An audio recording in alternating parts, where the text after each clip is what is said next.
Hello everyone, and welcome to the 261st episode of Analyzing Evil, featuring the High Evolutionary from Guardians of the Galaxy Volume 3. A quick aside, I recently teamed up with two French artists who are creating a new dark fantasy manga, so if you haven't seen my video covering that, please check it out if that's something you're into, as I'd really like to help make their dreams come true in any way that I can. That aside though, the High Evolutionary has been one of the most requested villains to be covered from the MCU, and with his twisted worldview, despicable personality, and the heinous crimes he commits, the High Evolutionary has proved himself to be one of the greatest adaptations of a comic villain we've ever seen, so I'm more than happy to be discussing with all of you the details of his villainy in this video. And with that being said, without further ado, let's begin. In the vast expanse of the Marvel Cinematic Universe, few entities possess a cruelty as refined as the High Evolutionary. He does not seek to rule through simple fear. He seeks to override existence itself.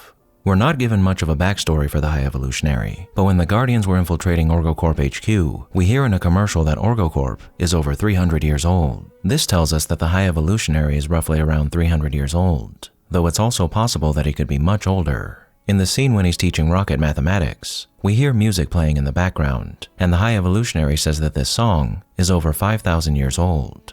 This could mean that the High Evolutionary is actually close to 5,000 years old, although I don't think this is the case, as it's more likely that he just heard this song at some point in his life and grew attached to it, possibly when he lived on the planet he originally came from. The reason I thought it was important to bring up this possibility, aside from the fact that it could clue us into how old the High Evolutionary might have been, is because this song played a big part in making him into who he is. Now, I tried looking for the full translation of this song, but unfortunately, it doesn't exist. However, the High Evolutionary does translate one line for us, Moe graste forn, moe galore fornonte, which translates to, be not as you are, but as you should be. And it's through this translation that we can deduce that this was the foundation of the High Evolutionary's ideals and philosophy, especially after he relays this to Rocket and states the following. It's our sacred mission to take the cacophony of sounds around us and turn it into a song, to make an imperfect clump of biological matter such as you and transform it into something perfect. The High Evolutionary believes that the ultimate mission is to create a perfect utopia, a utopia bereft of bigotry, violence, and darkness, where only peace, equality, and light remain. Now, desiring utopia doesn't make the High Evolutionary evil, as it's a noble ideal that most, if not all people wish for in some way. But as we'll soon discuss, the utopia desired by the High Evolutionary is not some altruistic calling that he's endeavored to make real for the sake of his creations and the universe at large, but an obsession with perfection that's led to him becoming nothing short of an intergalactic demon. Now, like any person with such lofty ambitions, to achieve this goal, he needed to acquire the funds that would enable him to bring his dreams to life. So he went on to found Orgo Corp, a company that, as I mentioned earlier, has been around for over 300 years, one that produced cybernetic implants and genetic upgrades that it then sold to the galaxy at large, with most of the technology created by the High Evolutionary being of an organic nature, as we see with the Orgoscope, which was a bioform built from living matter, as through the labors of the High Evolutionary and his creations, Orgo came to possess the most advanced hypergenetic IP in the galaxy that they then used to create all manner of biotech.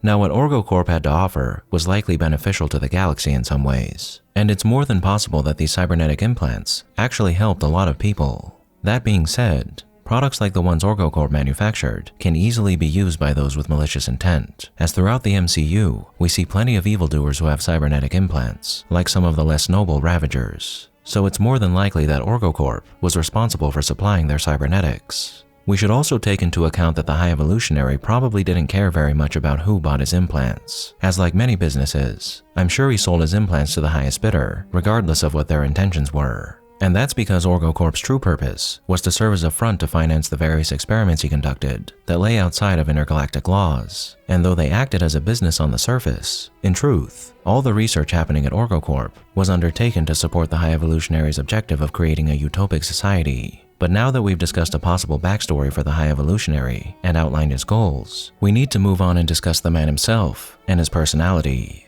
When we first meet the High Evolutionary, he appears to be an average human being wearing a set of purple robes, one who displays for us the genius-level intellect that a man who's achieved so much across the galaxy must have. But we quickly learn that his genius is underpinned by narcissism, psychopathy, and a god complex. After having his entire face scarred and mutilated by Rocket, the High Evolutionary started to enhance himself, putting mechanical implants around his head to direct parts of his mental capacity to acquire superhuman abilities, which only caused his ego to become more inflated than it already was. In the beginning, we're shown a high evolutionary who seems eloquent, noble, idealistic, and kind, but once we witness him dealing with adversity, the mask of the visionary slips to reveal the narcissistic psychopath hiding beneath the surface. When Rocket solved the flaw in Batch 90, this was not seen as a success by the high evolutionary, but as a personal insult. It proved that a lower life form, one that he had created, possessed a spark of creativity that he, a genius, lacked.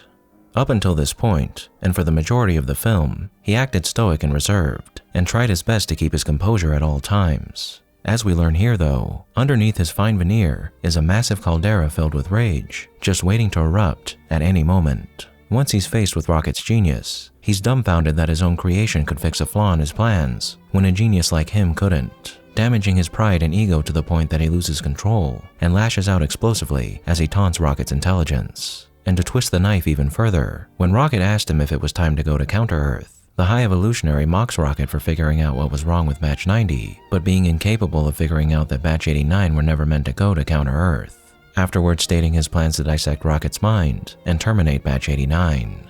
All of this deplorable behavior we witness here, and that we continue to witness as this story plays out, is derived from the fact that the high evolutionary thoroughly believes himself to be the smartest being in the universe, a man who cannot tolerate a reality he did not authorize, and so whenever his minions try to advise him, he dismisses and ignores them, as who are they when compared to a genius like him? Nothing. They're just lackeys who could only dream of having an intellect like his. He stands atop raised platforms so he might lord over his creations physically, just as he does mentally, and he breathes flames inches from the face of his creations whenever they dare to disobey him to assert his dominance. And indeed, an interaction he has with one of his underlings plainly displays for us his malignant god complex. The high evolutionary claimed his work was undertaken for the betterment of the universe, but what he actually wanted was a universe that functioned like a mirror, reflecting only his own perceived perfection.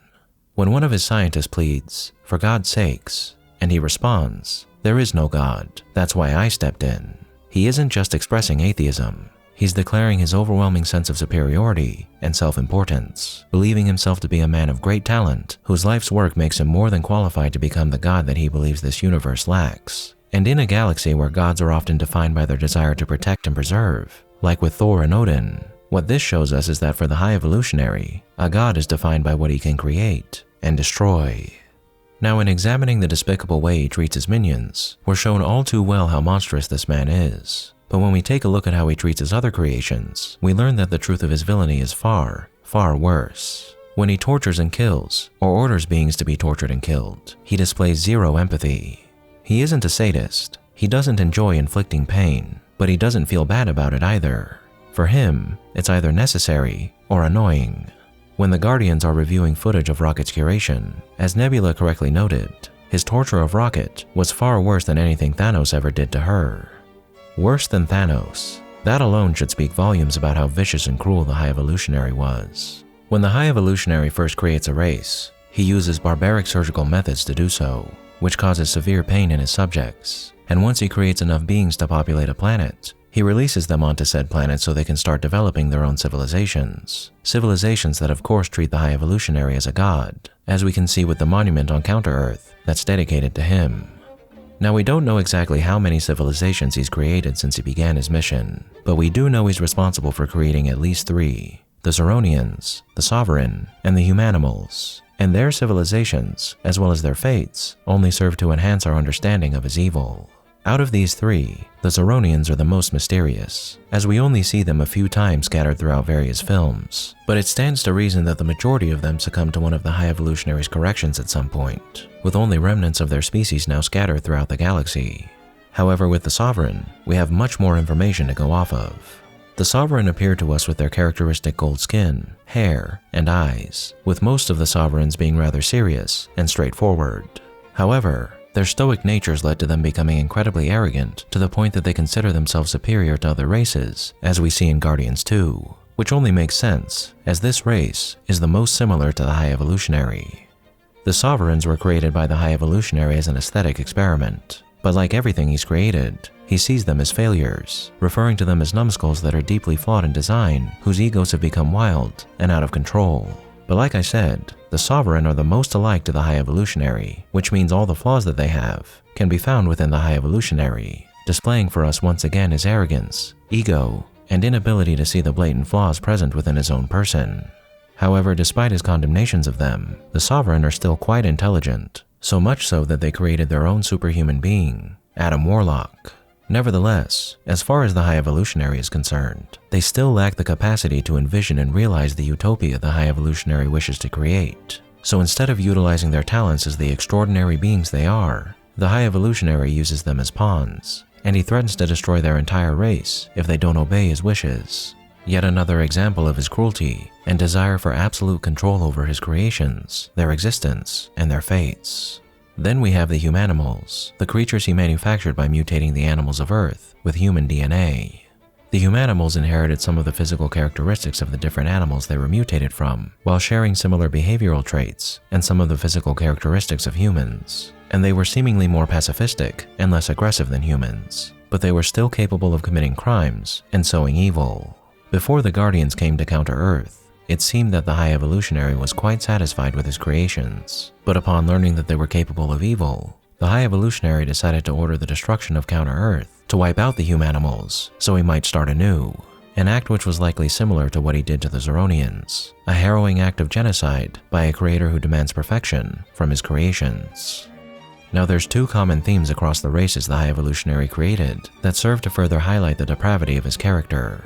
The first is that, as the High Evolutionary has proved time and time again, the idea of creating a perfect species that will then create the perfect society is only a fantasy.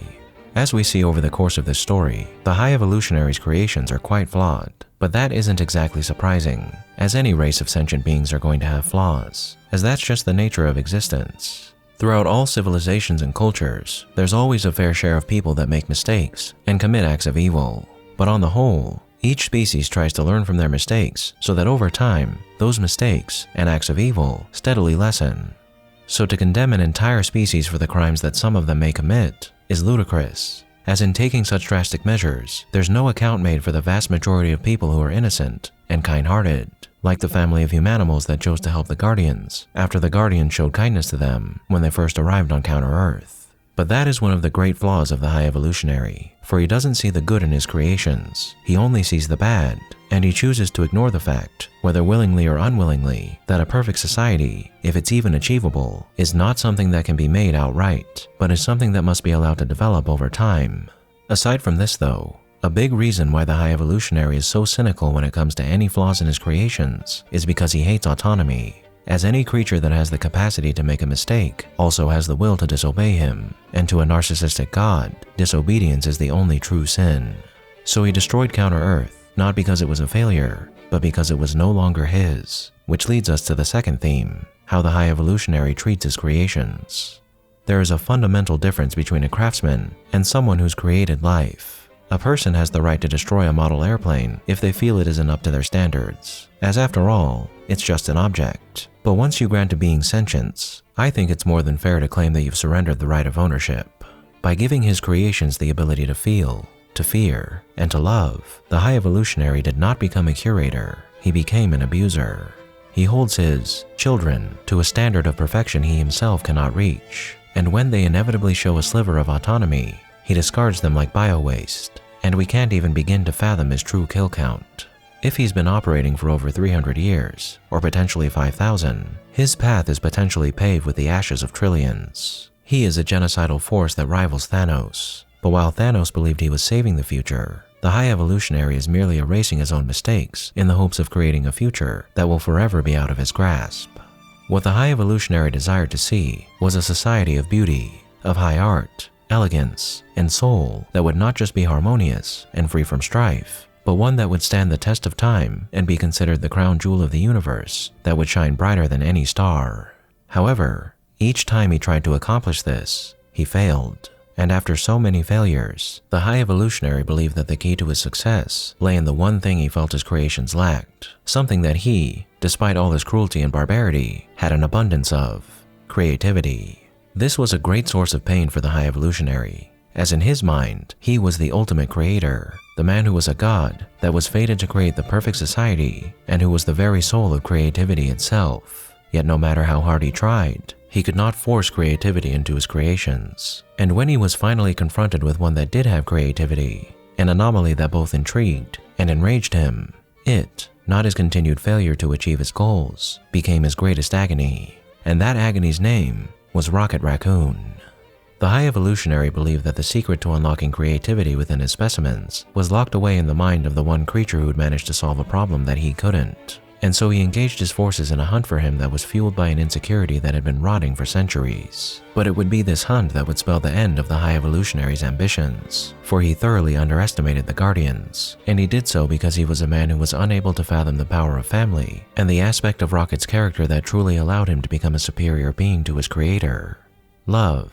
And Rocket's journey from a traumatized bounty hunter to a family-oriented hero who values the sanctity of all life is the ultimate middle finger to his creator's philosophy. As Rocket didn't become perfect through a machine, nor did he bring about utopia, but he became a better person and a leader through the kindness he found in others and the love of his friends. So the High Evolutionary fails, and fittingly, his failure is realized using the head of a dead celestial god. However, James Gunn and Marvel Studios confirmed that the High Evolutionary was saved by the Guardians before his ship exploded, and he didn't die. And in a deleted scene, we witness the High Evolutionary being locked up, a fitting end for a man who imprisoned so many beings himself. And at this uncertain end, what is there to say about the High Evolutionary?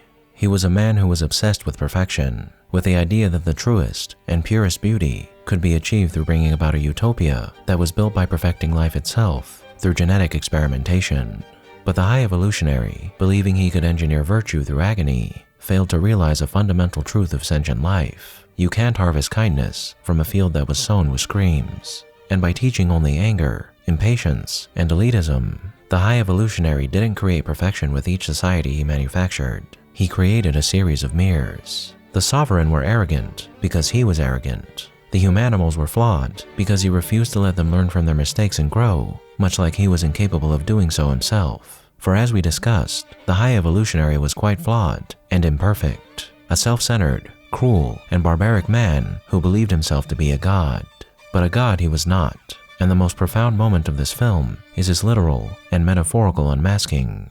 When that skin is peeled back, we don't see a god, we see imperfection made flesh. A scarred, mutilated mess that he desperately tried to hide behind technology and ego. In this moment, he wailed that he only wanted perfection. But with his lies laid bare, Rocket Raccoon delivers the final, devastating blow. You didn't want to make things perfect. You just hated things the way they are. That is the core of his evil. For the High Evolutionary did not seek perfection for perfection's sake, but to correct what he believed to be a universe so deeply flawed and beyond repair that it must be tinkered with in any horrific way possible so it might be made anew. And when it comes down to it, the High Evolutionary did not love life so much that he wished to see it become the best version of itself. He hated it so deeply that he could not bear to stand by and bear witness to it as it is. The High Evolutionary craved the chance to create the most beautiful music the universe had ever known through his work. But in reality, he didn't want a song. He wanted a recording that he could play and pause at will. For all he desired was to make things the way he thought they should be. His own idea of perfection manifested in the souls of the creations that he tormented in an effort to make his dream come true. A dream to remake the universe into a child's notion of perfection, and one that would have been built solely upon evil, and evil alone. Thank you all for tuning in to this episode of Analyzing Evil, and I hope you've enjoyed. What are your thoughts on the High Evolutionary? Did I miss anything? Let me know down below, and leave a suggestion for a villain you'd like to see featured while you're at it. If you like this video, hit that thumbs up button, and make sure to subscribe if you haven't already. A big thank you to all of my subscribers, my patrons, my members, anyone who's decided to honor me with a super thank, and especially our Dark Lord channel members, Elijah Kai VA, Effigy, Mr. Awesome, Lord N, Just Keeping It Real, Gunamain, and Tony Deza 8504, and a most vile thank you to those whose names you're seeing on screen now.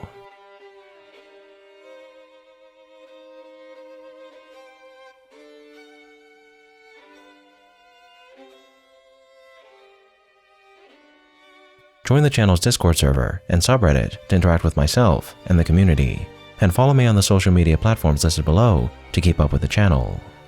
As always, thanks for watching, and I'll be seeing you soon.